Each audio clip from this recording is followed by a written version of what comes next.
Hello! Ahoy! Welcome to episode 3 of season 3 of Bottom of the Stream. Here we are. Here we are again. We're flying through this season already. Still not together. Still not together. Still as absent.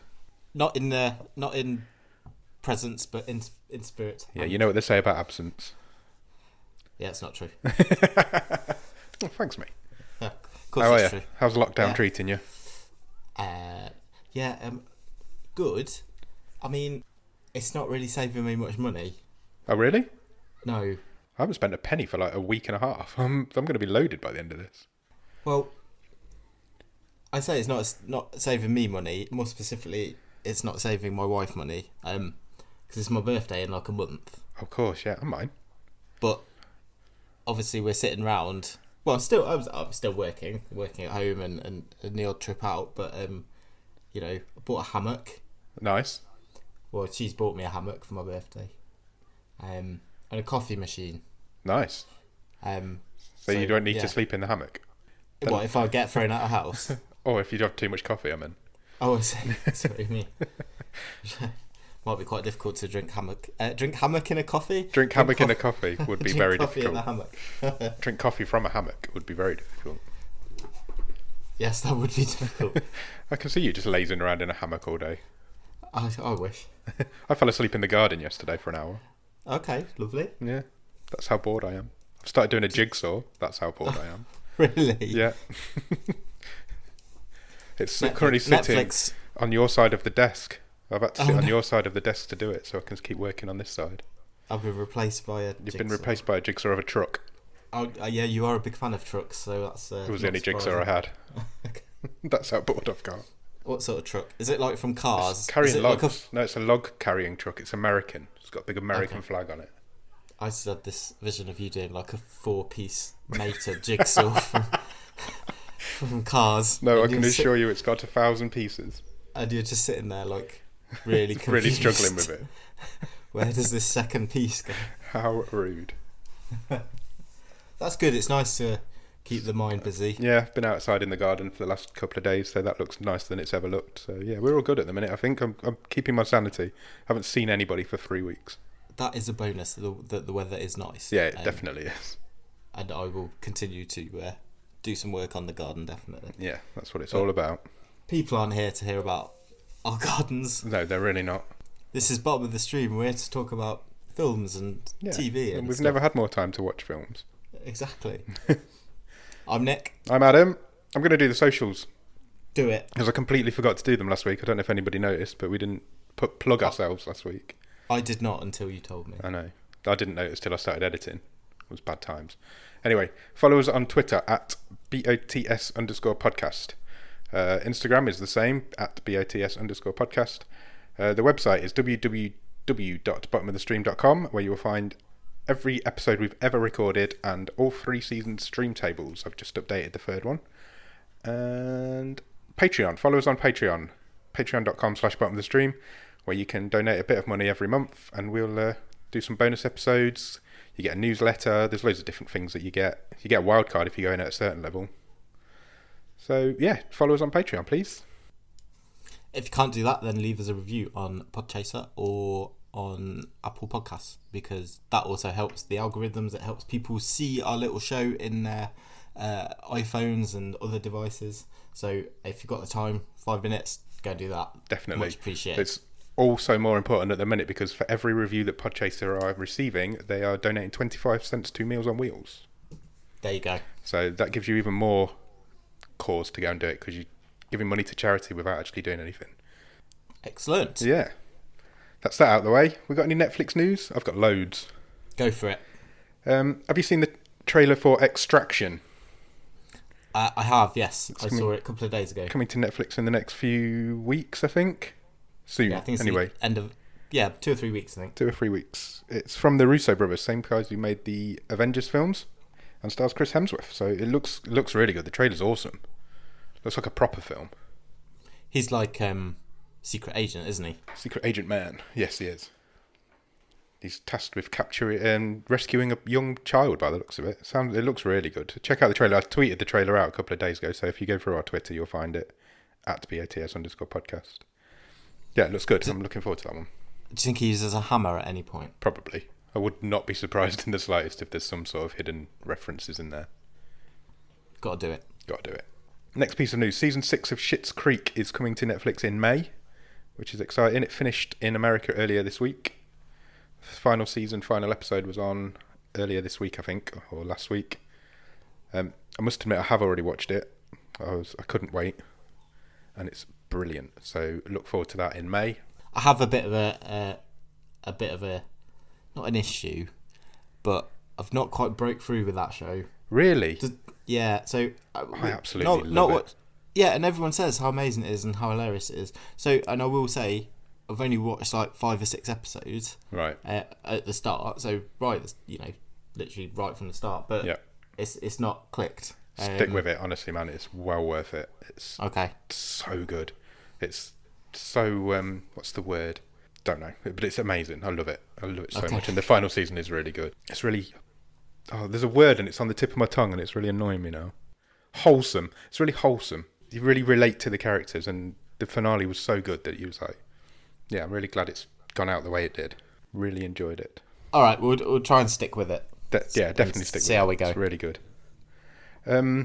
Afterlife season 2. That's my next bit of news.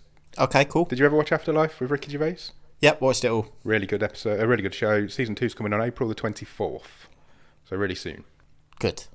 Looking forward to that. One of my favourite things he's done. It was. Yeah, I'm not a big Gervais fan, but I did really enjoy Afterlife. I'm not either, but it was. Yeah, it was a sweet show. I think we talked about season 1 when it was on. That's how old this podcast is now. Yeah. And finally, have you heard of Space Force? Is that Donald Trump's fourth army type thing? He's I going to haven't. mine the moon, isn't he, Donald Trump? I read that earlier. Space Force fucking stay there as well. is by the same people who made The American Office. Oh, okay. And does star Steve Carell and Lisa Kudrow and John Malkovich. Not much is known about it as yet. It's set in space by the looks of it. They seem to be all on this luxury spaceship. But that's coming to Netflix on the 29th of May. So quite a long time to wait, but I'm sure the time will soon fly by. I'm hoping that it's got some like medical police vibes. I think slapstick. I think that's what they're going for. That apparently they were a bit disappointed because they lost The American Office in America. Yep. So they were a bit disappointed because that's one of their. I think it was their most watched TV show on Netflix. Okay. And so they've decided to just re-employ the cast, just make a new show. As you do. Yeah. So that's my Netflix news. Excellent. There's some really good, potentially good exciting stuff times to look forward to. There's a lot of good stuff coming. It is exciting times. Have you been watching anything at the top of the stream? Yeah, I've watched a couple of things. Ooh, what have you watched? So, which one should we go first? Let's go with 100 Humans. Oh, what's that? So, it's basically a more sciencey version of Mythbusters. Oh, right. So it's definitely got elements of Mythbusters. Like there's a hot redhead who presents it. I'm not talking about the guy with the walrus moustache. And there's 100 humans, and they carry out all these experiments. So it's behavioural stuff basically. Right. So we're not like blowing stuff up and chemical reactions and that sort of thing. So it's talking about people's preconceptions of unconscious bias, differences between men and women, but it's really interesting, and they carry out all these little experiments with a cross-section of society. So sometimes they split them into groups, so depending on age, like I say, depending on sex, and some of the results are really interesting. It's quite a fascinating show. I think there's about 7 or 8 episodes, Netflix original, and I think got a couple left to watch, but it's good. Yeah, very good. Really interesting. Excellent. I'll check that out. That sounds really interesting. Is it like good-humoured, funny? Yeah. It is. It's very light-hearted. It's not serious. Cool. It's got a bit of like Brainiac about it, which was that UK show from a few years back. Oh, with Richard Hammond. Yeah. Cool. Yeah, I'll check that out. I might even watch that this afternoon. Yeah, give it a go. See what you think. I will. Anything else? I've also been watching the Joel McHale show. Oh, right. So Joel McHale is maybe best known for Community, which hit Netflix last week. Yeah, I've not started yet, but I'm definitely going to I'm going to do Community. I've never really watched it from the start. Yeah, so obviously I've spoke about that multiple times Yeah. as one of my favourite sitcoms. But he also used to do a show called The Soup, which basically is him standing in front of a green screen taking the piss out of American TV shows. So they show clips from the latest episode of, I don't know, Housewives of Beverly Hills or whatever, and just comment on the ridiculousness of all this sort of thing. And basically they've transferred that exact show to Netflix. Oh, right, okay. So he's doing the same show. It's just called the Joel McHale Show. He has lots of guests sort of popping in to do little sketches and stuff. So the first episode was quite good. He did a sort of tour of Netflix studios. He ended up getting lost in like the Upside Down and Oh, really? yeah, it was quite funny. So they're sort of 20-25 minutes. Again, just light-hearted, really fun. If it's that sort of thing's up my street. So you know. Again, maybe try the first one. I'm not sure it would be so much your humour, but give it a go. See what you think. Okay. Is it set on like all about Netflix? No, so the shows can be from anything. Right. Okay. Like it's based on US TV shows. Yeah. But it does have like an international section. So there was like a clip from the BBC in one of the episodes we watched where a news report just went totally wrong. So it's quite funny. Cool. I'll check that out. And How about you? I've watched the very first episode of The Big Show. Oh right, okay. I will not be going back. Yeah, you're brave. I did see the advert for that and thought, nope, I don't think that's for me. I thought, as a wrestling fan and as a podcaster who does stuff on Netflix, I kind of had to. So I gave myself half an hour yesterday to watch the first episode. I will not be going back to it. It was atrocious. It was so bad. So do you want to just explain to people who this guy is who may not know? If you may not know, but the Big Show is obviously a wrestler. I would say he's retired, but he came out of retirement this week, I think. He's a big guy, 7 foot something. Okay. 300 and something pounds now. He's lost a bit of weight. And he's basically got his own sitcom. And it's one of these American studio sitcoms where it's basically just based in one house. You find them on E4 a lot in this country, like Melissa and Joey and that sort of thing. So is he like dad? He's dad. He's got 3 daughters and a wife. And it's 100% garbage. It's so bad. Big garbage. It felt like it was on for about 2 hours and it was on for 23 minutes. So, that's not a recommendation. No, I wouldn't I don't know what recommend it. I will not be going back to it. So if anybody out there's watched it and enjoyed it, let us know and we'll ridicule you. But one thing I have been watching, which is as top of the stream as you can get, is Tiger King. Yes. Tiger King's currently rated at number 1 on Netflix and has been there now for longer than anything else in the history of Netflix. Really? Yeah. Everyone is talking about Tiger King. Everyone is talking about Tiger King, so I don't want to spend too much time on it. But have you seen it yet? Not yet. It's we've been quite busy, so we in the evenings with various things. But yeah, it's literally the next thing we're going to go and watch. So I'm just a bit behind. But yeah, we'll get there. It's as insane as everybody's saying it is. I can't wait. It is unadulterated mentalness. It is brilliant. And it is so great. Every time you think you've got to the top of the crazy mountain, you're not even halfway there. It is insane. It is pure insane. It is so good. Really, really good. How long does it take you to watch it? A day. Good. That's good going. I sat down to watch one episode and then got up about 7 hours later, having watched all of them. Nice. I couldn't turn it off. Honestly, I would watch it again. It's mental. I can't recommend Tiger King high enough. Honestly, it is. You just will not believe the stories that come out. Right. I might press go on that this evening when we're finished here. Do it. Yeah, we're recording really early today. Yes. One good thing about lockdown is we've got a lot more time. It's afternoon. The sun's still out. Bit of flexibility, I guess. Yeah. Definitely. I think that's it. Has anybody else? Has anybody else got anything to talk about? You're the only one here. I have. Go on. I've just got a bit of admin from last week. Okay. So we didn't quite agree, did we, on the movie we talked about last week? Very which much was not. Ark. Yeah. So I just want to point out that obviously it was a movie chosen by one of our Patreons, Ross Cook. Yes, it was. And he did leave us a comment to say that he agreed with me, and there's nothing wrong with that film. What the hell are you on about, Adam? All I'm saying is you're both wrong. No way. No way. I think you were in the wrong mindset for it. Probably. Maybe. Watch it again and No, come back and tell us. I'm not watching it again, ever. That's not happening. I just wanted to rub that in a little bit. That was all. Are we ready to talk about this week's film then? I sure am, yeah.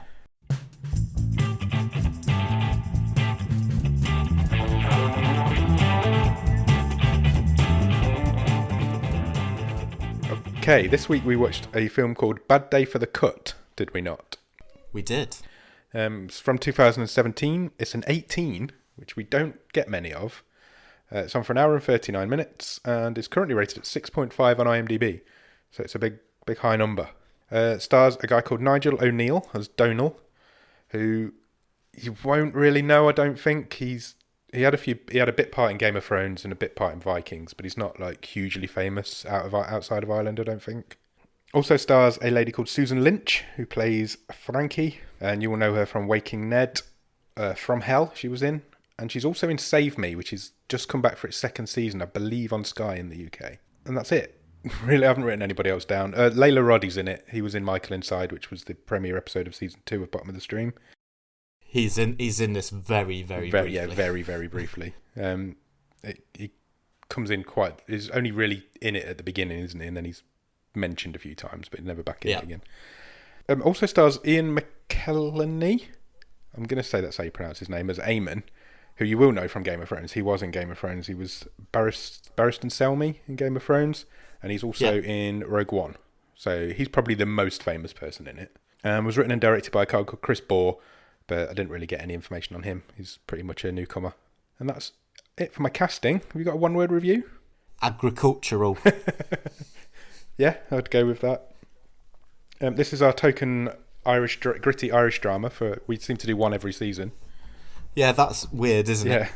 How that works out. So we did The Cured in season 1, we did Michael Inside in season 2, and now we've got this one in season 3. Shall we get on with talking about it, I guess? Yeah, I think that's all the... That's all the admin. Yeah, all the pertinent facts. So, how does the film start, Nick?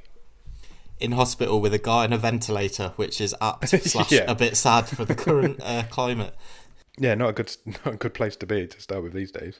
So this is Leo, who is Layla Roddy's character. He's the very first thing you see on the screen. And a lady comes into the room. Unseen, yes. You don't see her, but you hear her talking. She's kind of bad-mouthing him, isn't she? And she disconnects his respirator. And she does. He starts not choking, but not being able to breathe very well. Yeah, he's clearly struggling for breath. As you would do. And then it cuts straight into the title card. And well, they have a little exchange, they do have don't a bit they? of a chat. And the guy, Leo, basically says, I'm dying of cancer. This tumour's going to do the job for you. And then she sort of very ominously says, I don't know about that. And then, cuts to titles. Yeah. So we come straight out of the title card's nothing to talk about. It's just the name of the film on a black background. And we meet Donal for the first time, and he's asleep.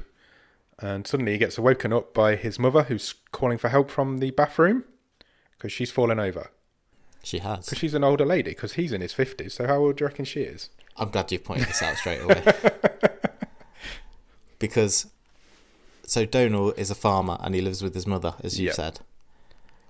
They look the same age to me. Yeah, I couldn't agree more. And I know he's got like a beard. Yeah.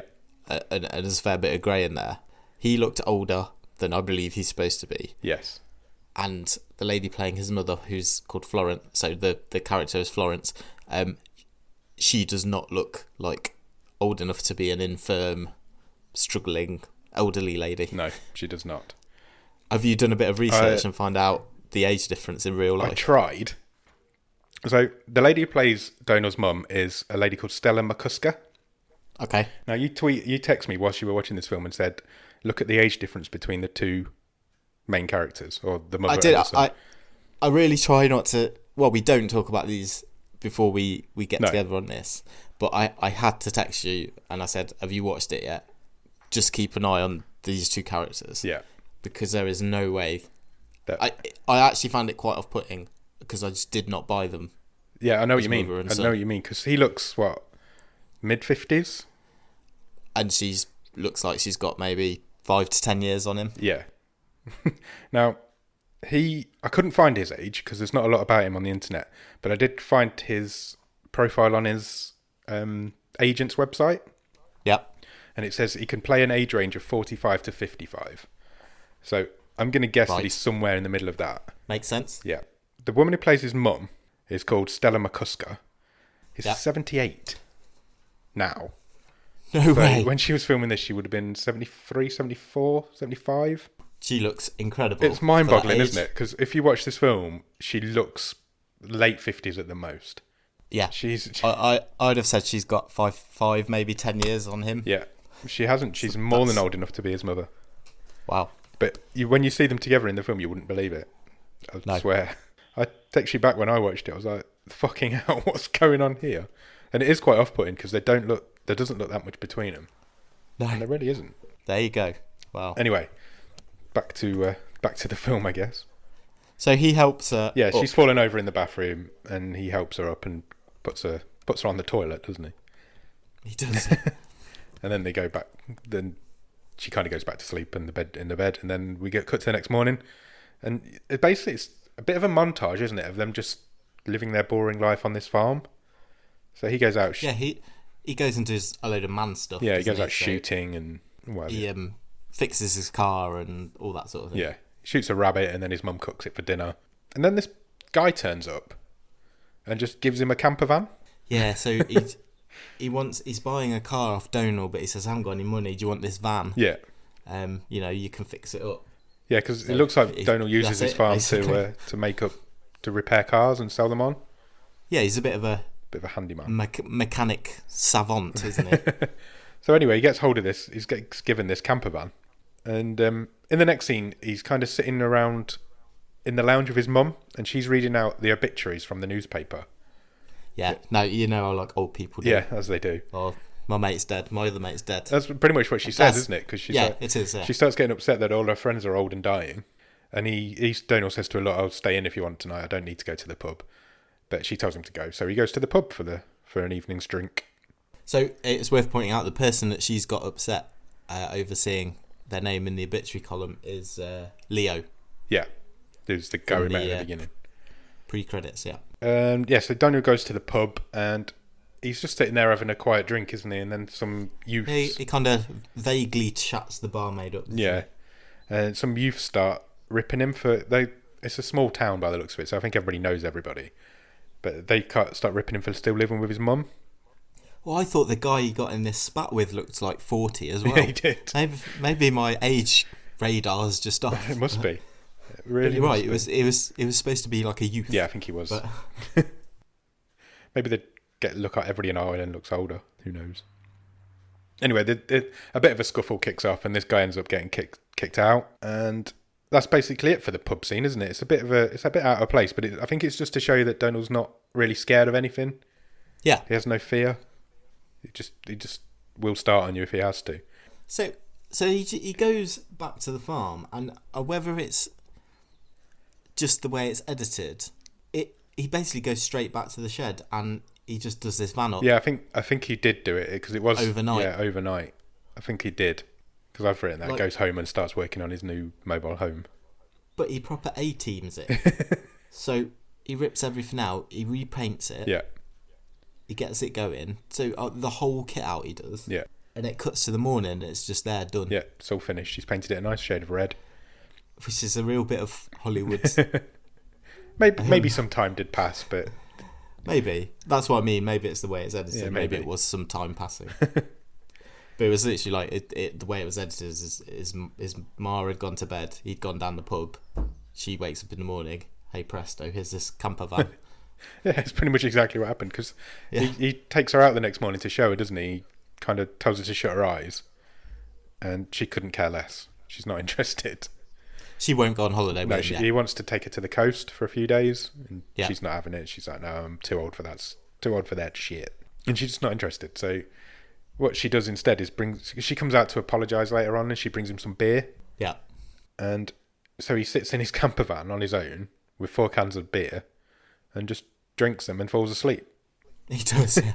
And he has a bit of a weird... So far, so pedestrian, I think you would agree. Yeah, it didn't grab me from the off, I must admit. And he has a bit of a weird dream while he's asleep, doesn't he? He does, yeah. He's walking through a forest or a wooded area, and his mum's hoovering the ground outside. Yeah, you got to keep those pine needles up in the forest.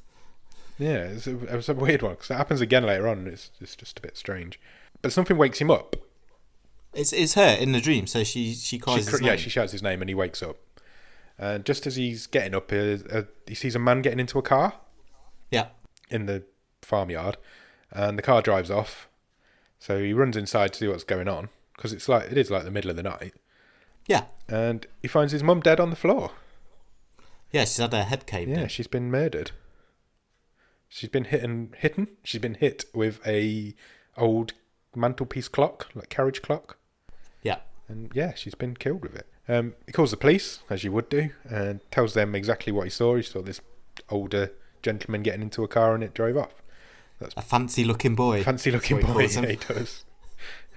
Made me laugh. There are a few moments of humour in this, which did make me... Yeah, there are.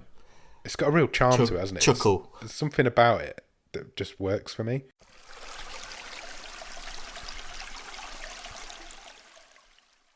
And basically then he just keeps leading his life for a little bit. Nothing really happens. He sees another car at the end of his driveway one day.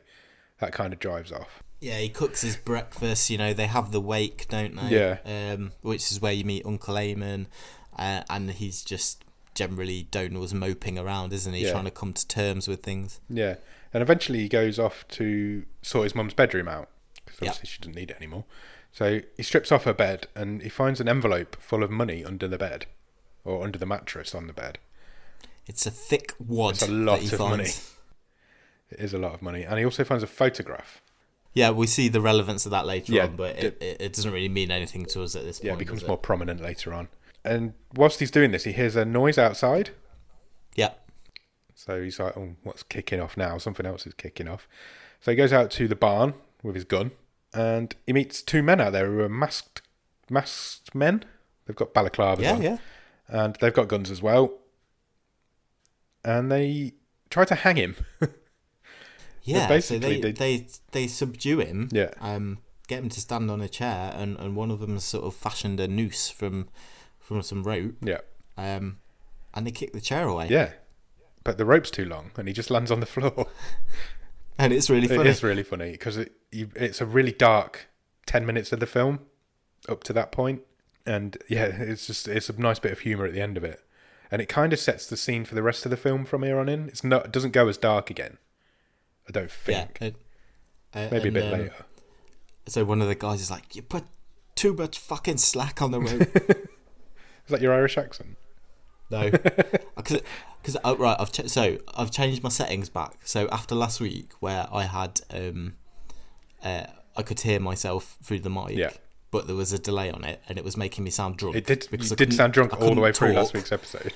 I couldn't talk and listen to myself on a delay, so I've turned it off. But now the problem is I can hear you fine. But you can't hear yourself. But I've obviously got. Well, I can, but I can't tell if I'm shouting or not because I've obviously got my headphones on. I'm talking, so I'm not going to try and do an accent. Okay. Because I can't hear what I'm saying that well. Bloody perils of lockdown, eh? I know. We'll have to figure out why that did that. We'll have to get to the bottom of that. We'll work it out. Yeah, I'm sure we will. Anyway, so he gets away from these two guys at this point because they're busy arguing with themselves, and he manages to grab a sledgehammer. I just said a minute ago, this film doesn't get that dark again. This next bit's pretty dark. He has a scuffle with one of the guys, and he manages to trap him under the bonnet of his car. He does. So like his head's in the engine well, and the bonnet's come down, and he just beats the fuck out of the bonnet of this car with his sledgehammer. He does. It's horrible. He just sandwiches this guy on the engine of his car, and there's lots of squelching and crunching noises. Yeah, it's as Donald brings the sledgehammer down repeatedly. Yeah, it's pretty grim.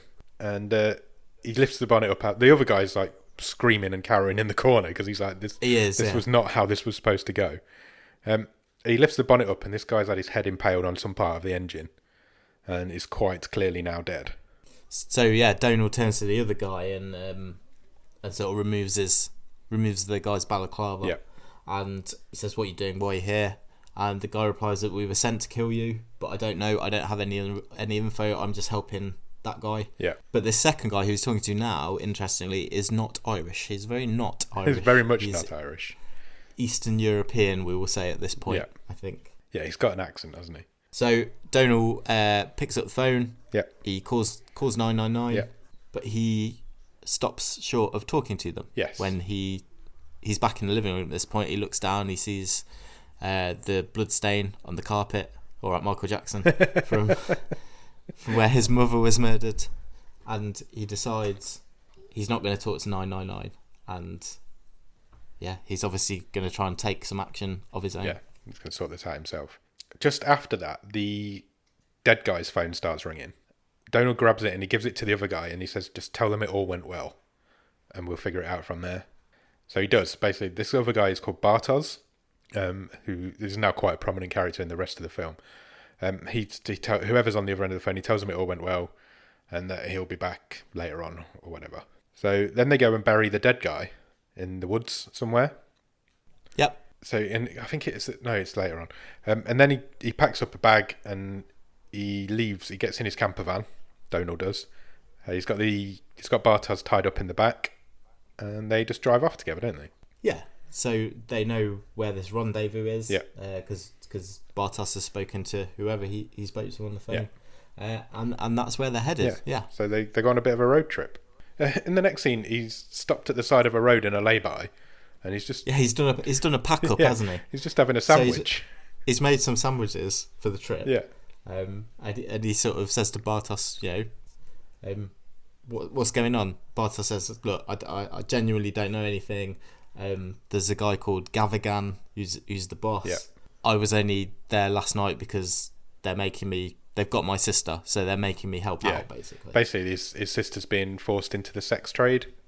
Yeah. And he's doing it to try and get her, or to try and rescue her, so he's kind of been roped into working for these gangsters. And he says to Donal, you don't want to mess with these guys. Yeah. So Donal, fair fucks to him. He sort of says to Bartos, well, how about you switch sides then, and you help me out instead? Yeah. Fair play. Why not? Yeah. Yeah. He says, you help me, I'll help you. I'll get your sister back, and you can help me get to the bottom of who's trying to kill me. We've gone into, it's quite obvious this movie is now going into the Irish version of Man on Fire. Yeah, very much so. That's a great film. Yeah, it is. It is a really good film. So they go to this, was it a bar? It was like a rundown old bar, wasn't it? Yeah, so like a disused pub or bar. Yeah, it's being used as a brothel by the looks of it. Or at least the offices of a brothel. Yeah. And they're kind of sitting outside waiting for the right time to go in. And Bartos sees a young lady go inside with a couple of guys.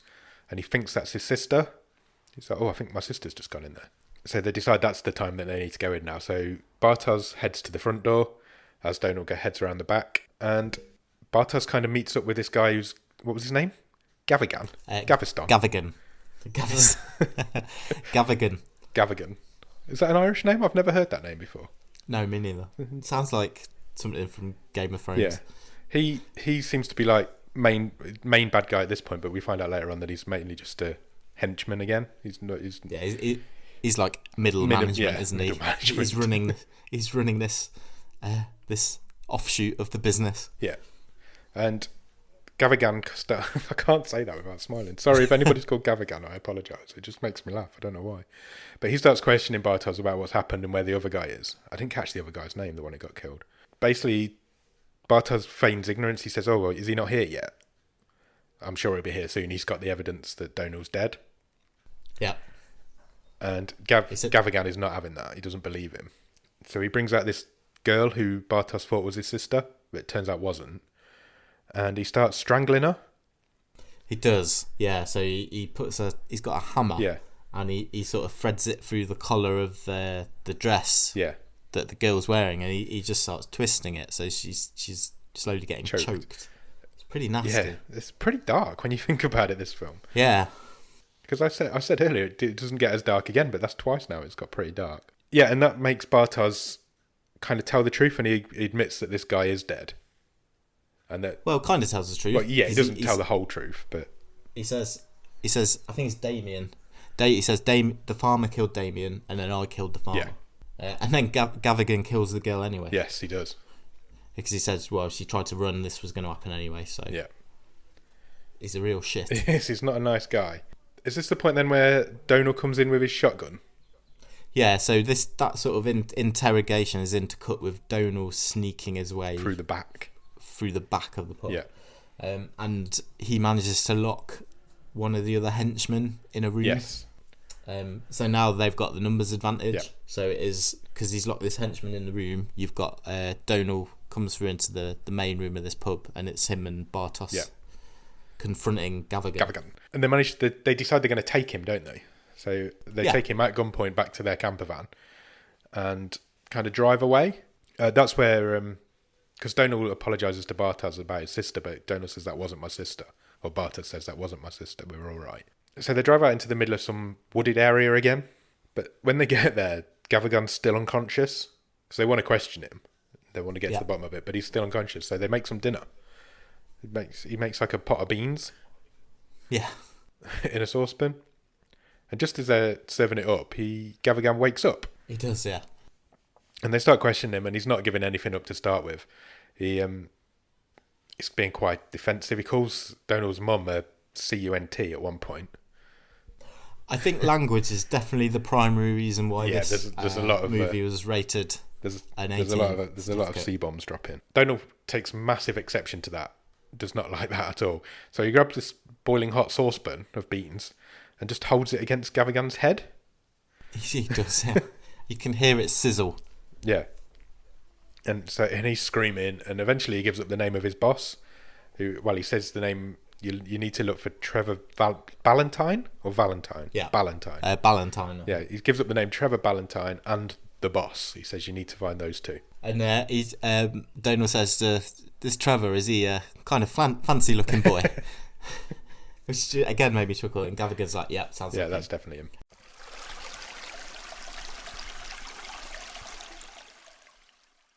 Oh, this is where we meet Trevor. So we cut to a posh house. Yeah. And Trevor kind of walks in, and there's a lady there as well, who we later find out is called Frankie. And she is the boss. She is the boss, yeah. So you don't know that at this point, because it feels like Trevor should be the boss. But it turns out it's Frankie. And nothing really happens in that scene, does it? It's just... No. It's just an intro to those two characters. She's getting ready to go out, and he's come to pick her up, is basically what's happened. And we kind of head back to the camper van, and Donal's still trying to piece together why they wanted his mum dead. He's pleading innocent still at this point, so he says he's got no idea why Frankie and Trevor went to kill Donal's mother. Yeah, because the boss and Trevor went to do that. We need to know why that happened. Yeah, personally, they went and did it. At this point, Donal decides he needs a wee, so he heads outside into the woods and leaves Bartos in charge, which turns out to be a mistake because Gavigan manages to get away. Silly Bartos, yeah. And he's kind of legging it through the woods with his arms tied behind his back. Yeah. But Donal manages to get hold of him, doesn't he? He chases after him. Not quite. Yeah, well, not quite. He doesn't get hold of him away. quite yet. So Gavigan manages to free himself from the cable tie that he's got around his wrists. Yeah. And he rings Trevor. Yeah. Unfortunately for Gavigan, Frankie is also in the car when Trevor answers. Yes. And this really made me laugh as well. Gavigan goes, "The farmer is a fucking psycho. He burnt me with a pot of beans." That's really made me laugh. It was quite funny. She kicks off a little bit, doesn't she? Because she presumes it's all gone well, and it obviously hasn't. So Gavigan he gets hold of Bartos, doesn't he? And they have a bit of a scuffle. Yeah. And he says he's going to chop his sister's hands and feet off, which doesn't go down very well. No. And Donal manages to distract him, and somehow, I can't remember what he did, but just as he did, Bartos stabs him. Yeah, so he stabs him dead. Yeah, he's not in a good way after that. He gets one more line out where he tells Bartos the name that his sister's been using, because obviously she's not using her real name, and that's what Bartos wanted all along. He wanted to know the name of what she's been using. What's a Hua name? Hua name is, yeah. So she's using the name Alicia, and then he dies. And that's the end of Gavigan. Gaviston. Gavigan is Gavigan. Oh, we're going to offend some Irish people. I apologise. We're not meaning to. We've been locked away for a few weeks. We're getting loopy. So Frankie and Trevor, we go back to them now, and they head back to the brothel. Yeah, they're talking to the guy who Donal locked in the cupboard. Yeah, this guy's Jerome, his name was. And they also want to know which girl is Bartos' sister. Yeah. But he doesn't know. And, he doesn't. No one knows. They're all the same. They all look the same. I've no idea which one it is. So, but Frankie says to him, "Look, you need to find out. You and Trevor go off, find out which one's the sister. Find out. Yeah, and we'll go from there." Cut back to Donal and Bartos, who are burying Gavagan in the woods. There's a nice line there. They stand over the grave, and Donal says, "That's the third person I've buried this week." Yeah, I thought that was quite funny. There's some good lines in it. There are. Some really nice dialogue. Good, well placed as well. So just when it needs lightening up a bit, there are some well placed one-liners or jokes in this movie. Yeah, there really are. Frankie is now on her own because obviously Trevor's run off with Jerome. So she calls Gavagan's phone. Yeah. Then she manages to speak to Donal, or he answers because obviously Gavagan's dead. And they're kind of chatting away, and she says that your mum had a target on her back for years. And Donal ends the conversation by saying, "Now the target's on your back now." Yeah, it was a good exchange. Yeah, it was because we still don't know, even at this point, why this has happened. We've got no idea why his mum's been murdered. Exactly. Donal's mother is obviously not all that she seems, but we have no idea what the gangsters are after. Stuff she's been into. Yeah. So, and this is Donal's whole mission now, is to find out why this happened. So he decides he's going to go and visit his uncle. Yeah. Who is called Eamon, and he's the guy from Game of Thrones. And he shows him the photo that he found under the bed. He does, yeah. And it's a picture of his mum and a man and a couple of kids. And it turns out the daughter's... So Donal's one of the kids. Yeah. So he's it's, what would you say, 6, 7, something like that? Yeah, really young. And it turns out the daughter of the girl in the picture is Frankie. Yeah. So we're getting a bit more meat on the bones now. We still don't know the full story. And that's where they kind of leave it, don't they? Eamon gives him a flyer for a caravan site, randomly. And he kind of heads back out into the car. Yeah. And he meets up with Bartos. Bartos obviously waited outside in the car. And Bartos says to Donal, "You need to call and book an appointment with Alicia. To hire her as a hooker." And he does. It doesn't go well the first time because it turns out he's ringing a Chinese restaurant, which is weird. But I've never booked a hooker over the phone, so I wouldn't know if that's what normally goes on. But eventually he ends up booking this appointment for 6 o'clock, and they give him an address to head to. So we know he's got to go somewhere else now. He goes back into his uncle's to borrow a suit. We cut to Frankie, who gets a call from Trevor, and it turns out they found out which one the sister is. Yeah. So they're all these parties are now heading to the same place to find this girl. Yeah. And Donal heads up to this, was it a hotel or a flat? It's an apartment block, isn't it? It looked like a hotel. And they're essentially using a flat in there as a, like you say, as a brothel. Yeah. And as soon as he meets up with Alicia, who is Bartos' sister, and they get left in a room together, obviously. Yeah, there's like a thug on the door, obviously, taking the cash and... he kind of sits out in the lounge. Protecting the women, I guess. The pimp. He kind of sits out in the lounge and just waits for it all to be over. So Donal, and it turns out this girl's real name is Kaya, and he puts Bartos on the phone to her. Yeah, because she doesn't believe that Donal's there to rescue her. So they have a bit of a chat on the phone, and so suddenly she now trusts Donal, as she would do. And so they come up with this plan to try and escape. So she screams for help from inside the bedroom, and the henchman/pimp comes into the bedroom, and Donal whacks him on the back of the head with an iron. He does. He irons the goon. Yeah. Kind of knocks him unconscious. He doesn't kill him, but it kind of knocks him unconscious, doesn't he? He does. Donal asks Kaya about Frankie, because Bartos has told him that she knows Frankie personally. Yeah, and her address. But it turns out Kaya doesn't know. She's never even heard of Frankie. So he tries to get the info from the pimp guy instead. Yeah, he goes back, doesn't it? Because you hear him groan, so Donal sort of turns around and goes back in. He plugs the iron in, and he irons the guy's bollocks. He does. He really does, to try and get him to talk. Sure. And, I mean, I'd be talking. Yeah, definitely. I'd have been talking before And then Jerome shows up, who is the guy that got locked in the room earlier on. And they have a bit of a fight as well. But it's all they have this fight, and it's all done to like panpipe lift music. Yeah, it really is. It's weird, isn't it? Which was again quite amusing. Yeah. And Jerome manages to get the upper hand on Donal. He's kind of pinned him down, and he's punching him and punching him and punching him in the face. He's big guy. He's far physically. He's got the jump on Donal, and he's a lot younger as well. Yeah. And just as he's about to beat the crap out of Donal, his head explodes because Kaya shoots him in the back of the head. Brain everywhere. Yeah. So both henchmen are now down. He got the information that he needed, and he heads off out into the camper van with Kaya and Bartez, and they have a bit of a reunion, and they drive off. Yeah. Just as Trevor and Frankie show up. Yeah. So they kind of I was actually really invested at this point because I was like, oh, are they going to come around the corner just as they, I was like, stop hugging your sister, get in the van and get out of there. Exactly the same, The other guys, the bad guys are on their way. But they didn't meet, they didn't pass each other. They just missed each other. So Trevor and Frankie show up and they head up into the flat to find out this carnage that's happened. And Frankie goes absolutely batshit crazy. So they find that Jerome's dead, and but they find that the other goon, who's had his nads ironed, is still alive. Yeah, but not for long. No. Because...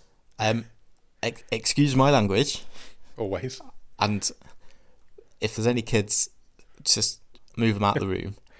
But Frankie cunts the guard to death.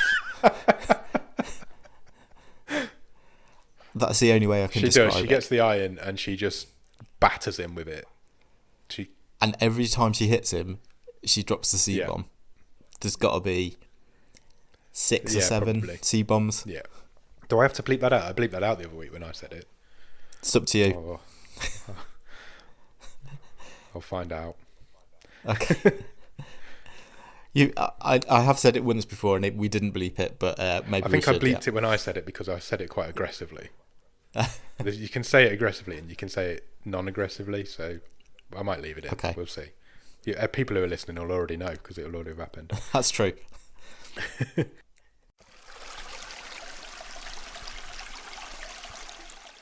Cut to then back to the guys in the camper van, and Donal's asleep again, and he's having this dream again. Yeah. About his mum hoovering up outside in the forest. This is just a bit of a reconvene. It's a bit of a slow bit. This, isn't it? That he has this dream again. Kaya gets to just do a bit of talking about how difficult it's been for her being a sex slave. Yeah, because she tells the story of how she got there, didn't she? Donal got the address from the goon. Yeah. Of Trevor's business. So they go and stake him out, basically, don't they? Yeah.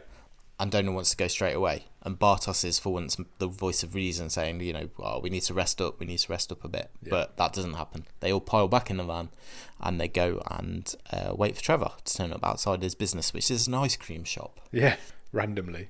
Yeah. Yeah, and so he leaves, and they kind of follow him, don't they? They do. And he leads them to Frankie. Yeah, Frankie's house. And they're Donal's all up for let's go and get them both now. But he literally wants to go and execute them there and then. But just as he's about to get out of... Because Bartos is like, no, let's leave it. We'll come back later on. But just as he's about to get out of the camper van, this Frankie's little girl comes out. Yeah. And that kind of changes his mind. He's like, okay, I'm still going to kill her. But I'm going to wait till the kids are asleep. Well, yeah, I'll wait. That's what he says. We'll come back when the kids are asleep. So they head back to their caravan park, because they've been staying at this caravan park that Eamon gave the leaflet for earlier. Yeah, I've been laying low. Yeah. And but on the way back... Hiding in plain sight, he calls it, doesn't he? Yeah. But on the way back, Bartos sort of questions Florence is past. So this is Donal's mum. He's sort of it's the question that we're all thinking as a viewer, isn't it? Yeah, of course it is. So he's acting as the viewer in this at this point. Bartos says, well, if these people did that to your mother, what happened in the past? Yeah, there must be a reason. Maybe she's not all that you think she is, mate. Yeah. Which he didn't really like that, did he? No, not at all. And Kaya she's also now losing her bottle a bit, but for a different reason, because she sort of says, now that I know Frankie's got a young daughter, I'm not comfortable with being a part of this either. Yeah. So Donald kind of kicks him out. Yeah, he There pulls, and then. pulls the camper van over, doesn't he? And he says that, this is my money, take all my money. He gives them all his money. Yeah. Get a flight, go home. And he leaves them on the side of the road in the middle of nowhere. Yeah. And that's kind of the end of them for now. Yeah. So then we cut back to Frankie and Trevor, Trevor's gone round to Frankie's house again. They have a bit of a disagreement, don't they? The cracks are starting to show between their relationship. She's basically having a go at Trevor for not... How was this small job of taking care of this farmer and his mother turned out to be something that is now threatening to bring us down? Yeah, we've lost 3 henchmen or 3 goons, and how has this got so out of control? How have we lost control of it so much? And eventually she fires him, doesn't she? Because he says he's like the advisor. That's what he describes. He says something like, "You don't pay me to kill people; you pay me to give you advice," or something like that. And she just says, "No, not anymore. I don't." Yeah, which she Sling says. your hook. He does say that, and she says, "Don't use the word kill in front of my daughter," because her daughter's sitting there, in the room with her, and that's why she fires him. She's like, "You just use the word kill in front of my daughter. Let's go our separate ways," basically. Yeah. Donald decides, for some reason now, he goes back to his uncle's house. When he gets there, the house is completely covered in blood. There is a lot of blood. It's all up the walls, all up the stairs. So he's got his gun and he kind of stalks through the house trying to figure out what's gone on. And he finds Eamon upstairs in his bedroom covered in blood. And clearly not in a good way. Basically, Eamon says to him, "Look, you've got to stop this. This is getting out of control." He had a good line. I liked the scene, and then there was something I really didn't like. So the dialogue I thought was really good between them and believable. And Eamon's got this really good line. He says, "Leave Frankie Pierce alone. Call it a draw." Yeah, I've written that down. Call it a draw. I thought that was nice. And then he sort of... The bit I didn't like so much was then he just becomes Captain Exposition. Yeah, he does. So he says to Donal, "Your mother gave Joe up, who's Frankie's dad, who she was helping out. She gave him up to Leo. Yeah. And Leo had Joe murdered. So your mother's responsible for Frankie's dad getting killed, basically." Yeah, basically. So and he, just after he gives this convenient information, he dies. Yeah. That's the bit I didn't like. It's like he hung on just so he could inform us of this plot development, and then that was it. Yeah, which we'd kind of figured out anyway. We kind of knew that she was having an affair with this Joe Pierce guy. I didn't really understand who Leo was. I presume he was just like the head gangster at the time. I think so, yeah. And she gave him up to him. And he ended up getting killed. Frankie's now on this like revenge mission. And that's what this whole film is, basically. It's Frankie's revenge mission. And then Frankie shows up at the house. Yeah, with another goon. Yeah. Who is like a carbon copy of the one who had his He was. bollocks ironed in the flat. He really was. So she sends him in first. And she's like, "Just kill him. I don't want any like dramatics." Or because she says, "I know you like all this dramatic gangster death stuff." Yeah. Just she's kill like, him. "Don't Just go in there. No, don't He knows worry in about don't worry about pulling his fingernails off or Yeah. whatever it is you do. Just he's a middle-aged guy. Just go in, Kill him. blow his brains out, come back out." Yeah, simple. He goes in. He doesn't come back out, so she goes in to find him. There's a gunshot, isn't there? And she finds her goon dead on the floor. Yeah. So Donald's managed to take another one out. Then he gets her. Donald's got hold of her then at gunpoint. And he kind of he says, "Come on, we're going for a drive." Takes her out to the van. Back in the van. Everyone's been in this van at this point. I think they have, yeah. But this time he makes her drive. He's like, "You drive, I'm going to point this gun at you." And then it just cuts to Trevor in his ice cream shop eating an ice cream. The And that biggest really ice made cream. me laugh as well. It's the biggest ice cream I've ever seen. He's just devouring it. And he literally just goes, Yeah, because I think It's he just felt like he really was made me out laugh. of it at that point, and it was Yeah. like, right, I'm done. I can just sit here and eat my ice cream now. yeah, sorrow ice cream. Yeah. Cut to Kea and Bartos again, and they're in a hotel room right by the airport. You know it's by an airport because it cuts to the sign saying hotel, and then on the soundtrack you just hear... You hear like an aeroplane noise. As an aeroplane goes past. I was saying to my mum the other day, the weirdest thing about being outside at the minute is there's no aeroplanes. Yeah. And you look up in the sky, true. there's no like tracks or not tracks, like what do they call them? Trails. Trails. It's really weird. And so to hear that aeroplane noise was a bit strange. Bartos wakes up and Kea's kind of still asleep, and he's going to leave, isn't he? Yeah. You can tell that he's going back to help out Donal because he feels guilty about leaving him. She wakes up and she tries to talk him out of it, but eventually he goes anyway. She doesn't really. Does she not? No, she says, "Where are you going?" And he says something like, "To help," or I can't remember what he says. And she's not against it. She pretty much just rolls over and goes back to sleep. Yeah, true. That's true. Okay. And then Trevor gets a phone call. We're back with Trevor, and it's basically all it says is the farmer has Frankie. So it's the goon from who we thought had just been killed, but it turns out he's not been killed. Yeah. Back in Eamon's house, and he just says to Trevor, the farmer's got Frankie. So Trev throws his ice cream on the floor. Yeah, he does. And he makes tracks. He knows he's back in, so he heads over to Eamon's house as well. And so does Bartos, because he's been there before. Yeah. I didn't understand. Maybe I missed something why Bartos went back there now. I think it was probably the best place to start to try and track him down. Fine. I think that's all I can understand. So Trevor and Bartos meet up, and they have a bit of a chat. Trevor's the goon has now got Bartos at gunpoint. Yeah. And Trevor basically wants to know where he would have taken Frankie. And I really like this line that Bartos says, because he says, if he's got her, it's over. Yeah. And I really like that. That gave me a bit of a chill. I thought that was quite good. Cut to Donal, who's on a beach now. And he's digging a hole. Another hole. I think this is the fourth hole that he's dug in this film. He likes a dig, doesn't he? Frankie's tied up to the table in the camper van still, and he shows her the picture, doesn't he, of them all together as children. Yeah. And this is where we cut then to Frankie saying she was there when his mum died. Yeah, we get a flashback, don't we? Yeah. So we get a flashback to the night of Florence's death. Yeah. So this is Frankie in the living room talking to Florence. Yeah. So this would have been while Donal was passed out in the camper van. Yeah, Trevor's there as well. After his cans. Trevor's there as well and kind of just stalking around in the background. And Florence says... obviously Frankie thinks that Florence had her dad killed, but she says she loved him more than she loved her son. Yeah, brutal. Yeah. But he says he left her, he was going to leave her.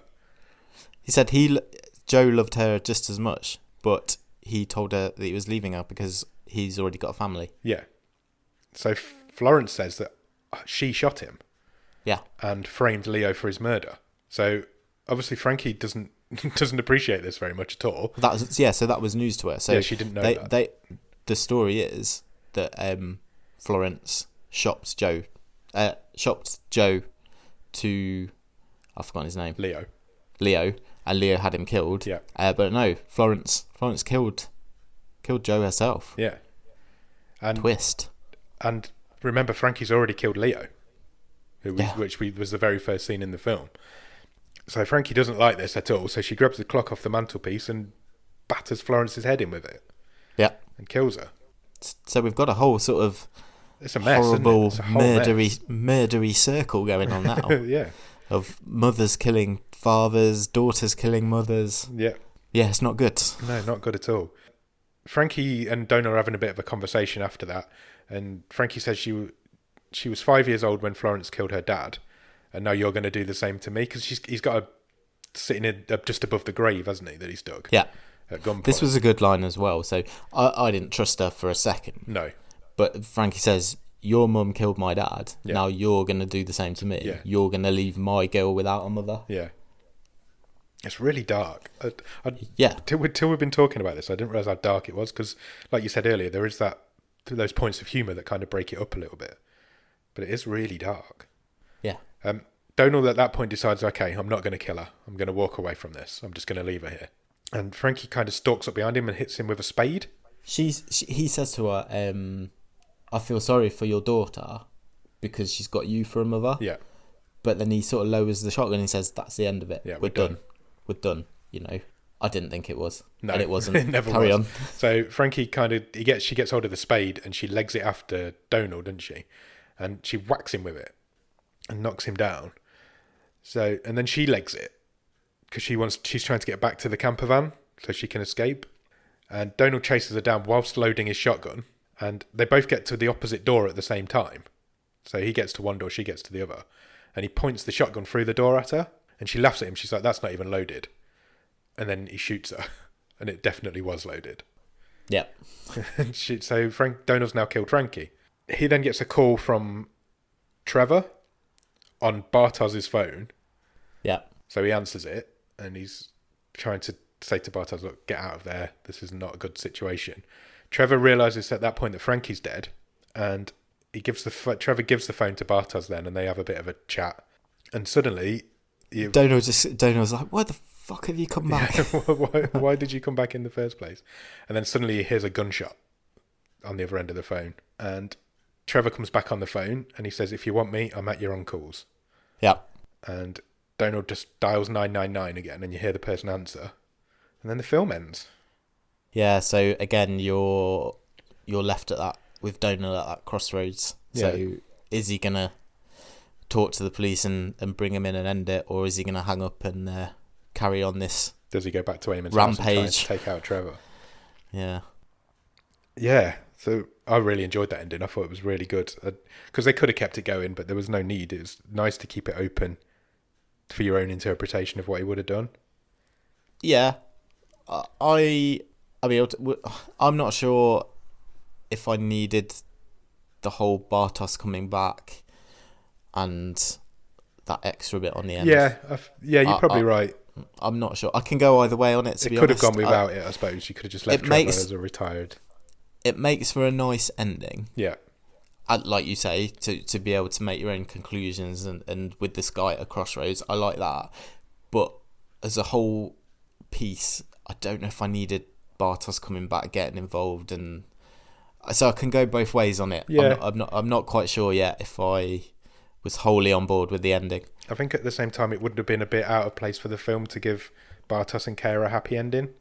Yeah. Nobody should have got a happy ending in this film, and nobody did get one in the end.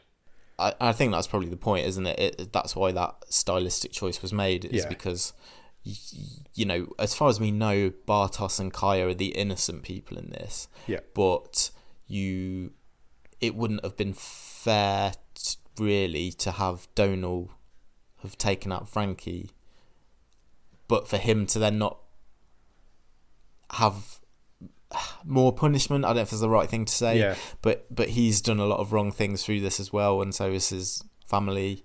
So I can see why they went the way they went. Yeah, definitely. I really enjoyed it. I thought the ending was really good. I think it fit the tone of the film perfectly. It was just the way it should have ended. Did you like this film overall then? Yeah, I loved it. I thought it was really good. Really enjoyed it. From start to finish, it got me straight away. I was engrossed. I think this is the best Irish film we've seen. Yeah, I'd agree. Like we said earlier, we've seen 3. Of our Irish trilogy, this is the best one. Yeah, it's definitely better than The Cured. That's no contest. No contest whatsoever. And it is better than Michael Inside. Michael Inside's a really good film. Yep. Very similar sort of style as well. But you're right, this one's better. This is a really, really good little film. Really enjoyed it. Yeah, me too. The performance is really good. Like I say, it's funny. It's surprisingly funny. Yeah. But they're well-placed lines to give a bit of brevity to what is really a dark revenge film. Yeah, it's really dark. Once I put aside the age difference or lack of between Donal and his mother, same. Like I say, I was pretty gripped through this. Particularly, like I said, the sequence in the apartments when you thought their paths were going to cross. I thought that was really well done. Yeah. It was believable. It was, I really enjoyed it. Yeah, me too. I think I really, really enjoyed it. I thought it was really good. Can't really say a lot more about it. We've covered it in depth, and it's well worth watching. Go out there and watch it if you've not seen it. Definitely, I would recommend it. You know, it's a good action film. It's gory, it's sweary, it's funny. It's not for the kids. No, definitely not. It's a good movie. Yeah, agreed. Couldn't agree more. Really enjoyed it. Do you have a trivia question for it? Yeah, I do. So what's the score? Sorry, just remind me. 1-0 to you. Oh, good. As you well know. Just checking. So my trivia question is: when Bartos and Donal go to Lilo in the caravan on a Lilo, in their camper van, what's the name of the caravan park? That's my question. Is it? Well, there you go. At least you'll get it right. It's the Golden Mile. Correct. Now you've left me without a question. Sucks to be you. You'll have to bear with me a second. That's fine. The boot's on the other foot for once. Usually that happens to me. I've got a point though. That's a bonus. Yeah, exactly. Okay, I'm going to do this one from memory. So I don't think you'll know the answer, but I don't know if I do either. So it could be quite fun. Fine. When they go, Be like that. When they go to the apartments, there's a number just on the wall outside to signify what number apartment it is. Okay. What is the number of the apartment that they are in? 1 second. I'm definitely not flipping back through my notes. No, bollocks. Have you not written it down? No, I've got the name of the build. I know what the apartments are called. I haven't got the number of the room. It's the Continental Apartments. That's not the question. Number 9. So no, the answer's 243, not 9. Sorry. So after 3 episodes, that makes it 1-1. Win some, you lose some. So I've drawn with you. We're level. Oh, exciting. It definitely wasn't 1-1 after 3 episodes last year. So no, I think last it's probably season, still 0-0. So we must be getting more observant between the two of us. Shall we talk about the stream table? Yeah.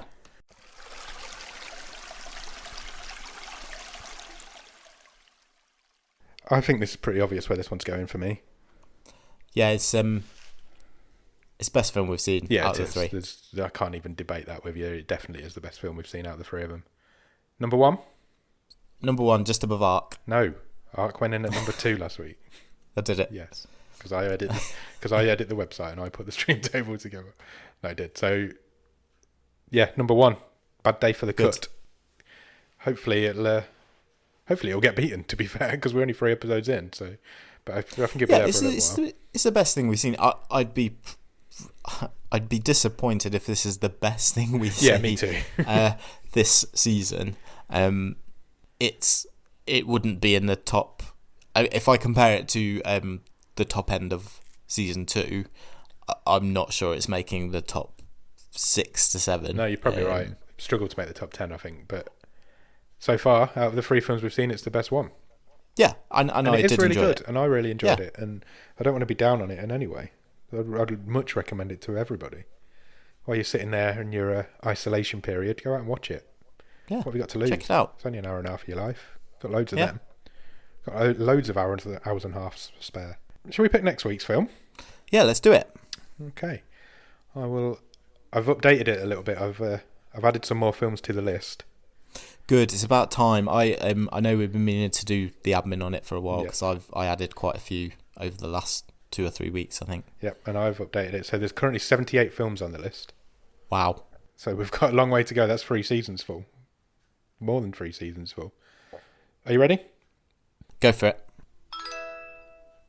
It's picked a film called First Match. Okay. Any ideas? No. Bear with, let me find it. It says First Match is a Netflix original from 2018. Hardened by years in foster care, a teenage girl from Brooklyn's Brownsville neighborhood decides that joining the boys' wrestling team is the only way back to her estranged father. Okay. Sounds interesting. Yeah. Do you want to go with that? I can't think of a reason why not to. Well, it's come out of the randomizer now. You've got no choice. Yeah. So, go out and watch First Match, and we'll be back next week to talk about it. Cheers. Thanks. Bye.